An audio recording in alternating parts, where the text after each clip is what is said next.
Okay, let's be honest. Have you ever been at a party or a meeting and someone asks you, "So, what do you do?" and your mind just goes blank? It's such a common question, but gosh, finding the right words in English can feel so tricky. Well, today we are going to fix that for good. Welcome back to English from A to Z, English in real life. Now, this question right here, it pops up everywhere, doesn't it? At parties, in job interviews, even just making small talk at a coffee shop. It can really feel like a test, but I want you to start seeing it in a totally different light. Seriously, think of it as an open door. It's your moment to make a genuine connection with someone. It's an opportunity to network or to just confidently show off what you're good at.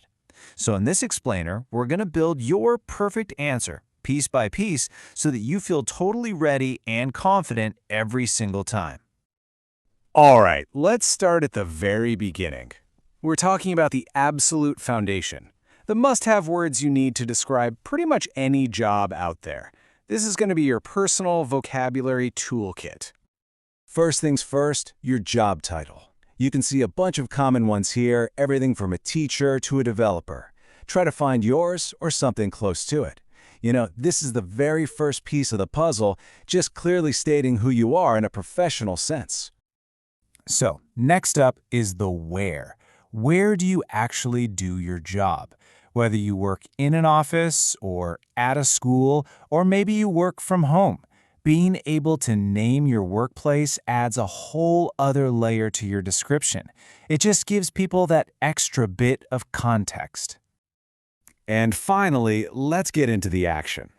I'm talking about verbs, those doing words that really bring your job to life. Do you teach people new things? Do you design cool products? Or maybe you manage an entire team? These are the powerful words that make your answer interesting.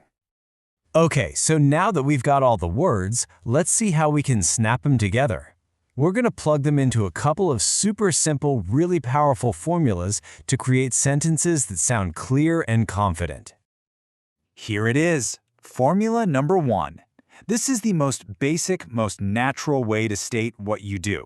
You just start with, I work as a, or I'm a, and then you pop in your job title.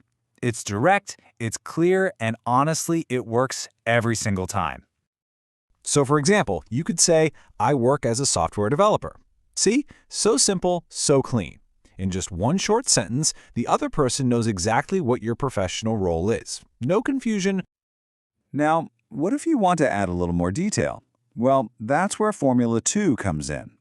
Starting a sentence with, I am responsible for, sounds incredibly professional, and it really shows you have important duties at your job.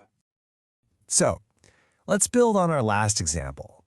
You could say, I am responsible for designing and testing computer programs. Now that gives a much, much richer picture of what you actually do with your time day to day.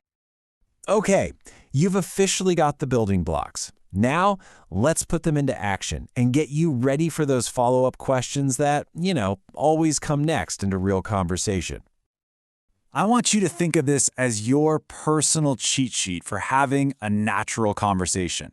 So when someone asks about your day, you're ready. When they ask if you like your job, you've got a positive way to answer. If you just practice these a little bit, I promise you, you'll never feel caught off guard again. Now, once you're feeling comfortable with the basics, we can totally level up. Just a few small tweaks to your language can make you sound incredibly professional. This is perfect for job interviews or any kind of networking event. Just look at the difference here. I'm good at working with people is fine. It's okay. But saying, my strengths are communication and teamwork, wow, that is powerful. It uses professional vocabulary and shows you really understand your own skills. And here are a few more of those power phrases for your toolkit. For instance, saying, I have experience in is so much stronger than just listing an old job. And phrases like, I am a fast learner, don't just state a fact. They show an employer your amazing attitude and your potential. Knowing this stuff is one thing, but doing it is what really builds your confidence. So here's a super simple 3-step plan. Don't just think the sentences in your head, say them out loud. Use your phone to record yourself so you can hear how you sound. And then challenge yourself to use just one new word or phrase every day. And that is pretty much it. You are now equipped. You've got the key vocabulary for any job. You've got these simple formulas to build sentences that are crystal clear. And most importantly, you have a plan to practice and build real, lasting confidence. So, I'm going to leave you with this question. You have everything you need. The only thing left to do is to go out and use it. So, who are you going to tell about your job first?